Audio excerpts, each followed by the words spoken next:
En estas reflexiones sobre la escuela en pandemia vamos a hablar de dos cuestiones o dos desafíos que se presentan o que encontramos en la relación entre alumno-escuela, escuela-alumno en pandemia. Con pandemia nos referimos al aislamiento, al distanciamiento social, al confinamiento y sus consecuencias. Estos dos desafíos son sostener el vínculo pedagógico y lograr continuar con el proceso de aprendizaje. Ahora bien, primero tendríamos que preguntarnos para entender en su totalidad de lo que estamos hablando, ¿de qué hablamos cuando hablamos de escuela? No nos referimos a la escuela como al edificio, ni nos referimos a la escuela como el mero hecho de ir a clases todos los días y transmitir información verticalmente, sino que hablamos de escuela desde otro punto. Primero y principal, de la escuela como lugar de encuentro. Como lugar de encuentro con uno mismo, porque es en la escuela donde empezamos y continuamos de construir nuestra identidad, nuestra individualidad, nuestra autonomía. Y también es un lugar de encuentro con el otro, porque es ahí donde aprendemos, por ejemplo, a trabajar en colectivo. La escuela es también un lugar de conocimiento del mundo, de reconocimiento del mundo, de apropiación cultural. Es un lugar que nos establece una rutina indiscutible, quizás dentro del seno familiar.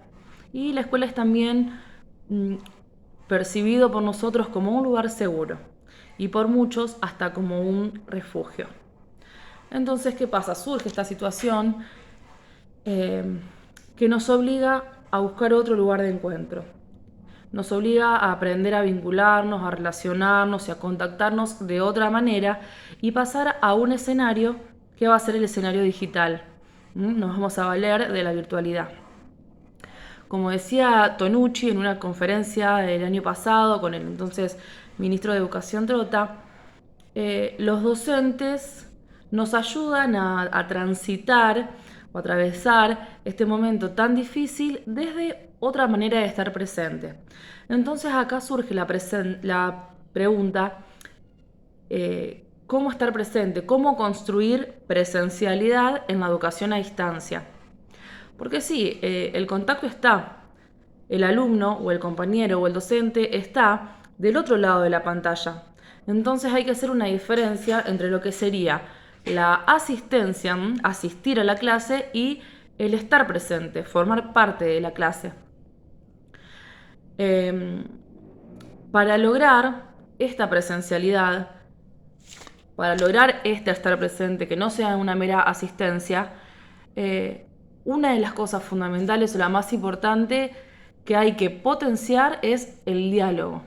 Si bien el diálogo es siempre importante, cuando tenemos clases presenciales contamos con otros recursos como por ejemplo la corporalidad.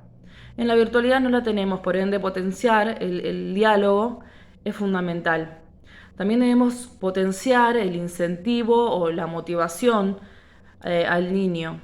Por ejemplo, dándole una retroalimentación positiva de sus tareas, de su aporte en clase, para que él también se sienta presente. Entonces, todos debemos adaptarnos. Los docentes o el cuerpo docente debe adaptarse a trabajar desde un lugar de empatía, y también es necesario que logremos que el alumno demuestre interés. El interés del alumno por ser parte y por aprender y por seguir transitando este proceso es fundamental.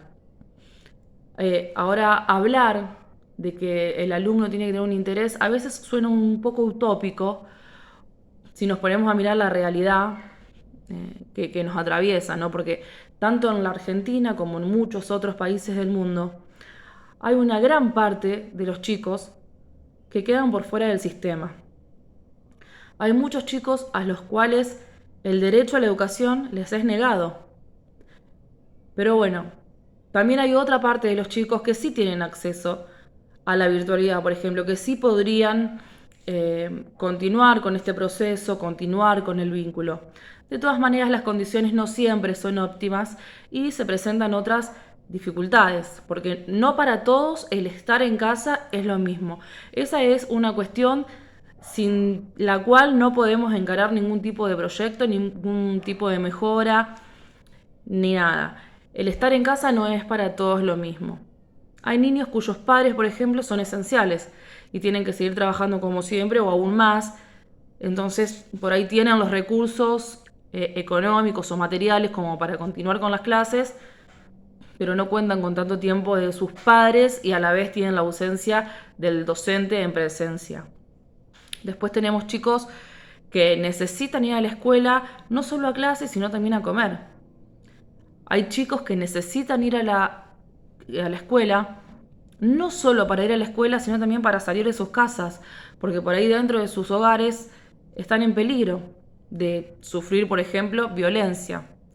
Bueno, después hay muchos chicos que les ha tocado cumplir con el confinamiento en familia, estar todos encerrados. Y tampoco es una situación fácil porque ni la escuela, ni los docentes, ni los padres de familia estábamos preparados para esto. Venimos de muchos años en los que la participación de la familia en la vida escolar era limitada. Posiblemente porque la mayoría de los miembros adultos de las familias trabajan, las ciudades han crecido muchísimo y con ellas las distancias, los tiempos se acortan y de un día para el otro, ¿qué pasa? Se nos instala la escuela en casa. Entonces estamos en una casa-escuela con niños que son hijos, alumnos, y los padres que a veces, por más que le pongan toda la voluntad del mundo, son padres pero no docentes, no están preparados pedagógicamente para hacerle frente a ciertas cuestiones, a ciertos aprendizajes. Por ahí no es que no quieran, sino que no saben enseñar o no entienden lo que tienen que enseñar. Entonces, le sumamos a esto la cuestión de la incertidumbre. Los chicos viven en un entorno de incertidumbre. Si bien por ahí es más natural para los niños que para los adultos, porque por ahí no tienen tan arraigada la rutina que tenemos los grandes de salir, de que no estamos encerrados y demás, la incertidumbre se siente, los chicos no tienen certezas y los chicos eso lo sienten y lo presienten porque lo perciben también de sus padres. También sus padres tienen inseguridades. Por ahí en la familia hay casos de adultos enfermos, de personas de riesgo, incluso de fallecimientos o de pérdidas de trabajo. Son todas cuestiones que van a afectar al proceso educativo. El niño no puede independizarse de todas esas cosas que le pasan. Y le sumamos además la cuestión de que no cuenta con la contención de la escuela, porque la escuela siempre fue para el niño, incluso para la familia, una contención. UNICEF dio cuenta de estos datos y dijo que hubo consecuencias emocionales en los niños a través de este tiempo por la pandemia. Los más chiquitos, por ejemplo, han sufrido cambios en sus hábitos, cambios en su sueño, y los más grandes, por ahí angustia o hasta depresión. Entonces, ¿qué pasa? Tenemos que ver cómo hacemos para recuperar esa contención. ¿Cómo hacemos para tenerla de vuelta? ¿Cómo hacemos para volver a construirla? ¿O de dónde sacamos esa contención que necesitabas que venía de la escuela?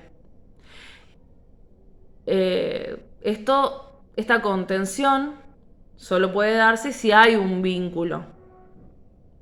No solamente un contacto, sino un vínculo afectivo. Tiene que haber un vínculo afectivo pedagógicamente y que sea positivo y que sea fructífero, porque el docente, aparte de docente, es referente del alumno. Esto nos lleva a otra pregunta. Si no hay vínculo, si no tengo un vínculo estrecho con el alumno, ¿cómo hago para llevar adelante el proceso de aprendizaje? ¿Se puede llevar adelante? ¿Se puede continuar con el proceso de aprendizaje? Porque lo entendemos como un transcurrir, como cosas que van ligadas una a la otra, interrelacionadas. No es que nos enseñan o que enseñamos conceptos separados y podés aprender hoy esto, la semana que viene lo otro. Todo tiene que ver con todo y es un proceso que se da a lo largo de toda la escolaridad. Por eso también es importante diferenciar entre educación y escolaridad.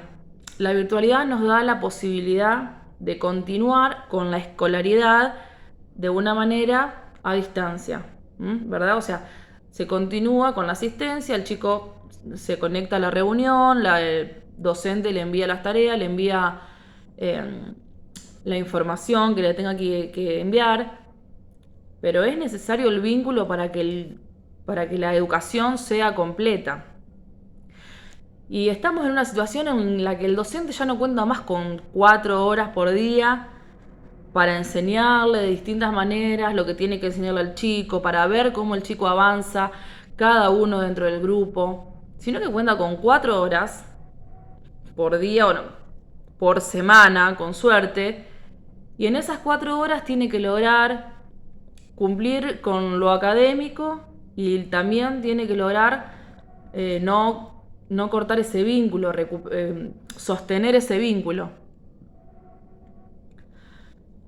Entonces, bueno, se nos presenta esta versión certera de qué es lo que tiene que pasar para poder continuar con el vínculo, con el proceso de educación. Es necesario el vínculo, es necesaria la accesibilidad, que es una herramienta con la que contamos, pero también es fundamental el interés por parte del chico, la predisposición, que el chico se involucre en su educación, en su aprendizaje, que él quiera, que le interese.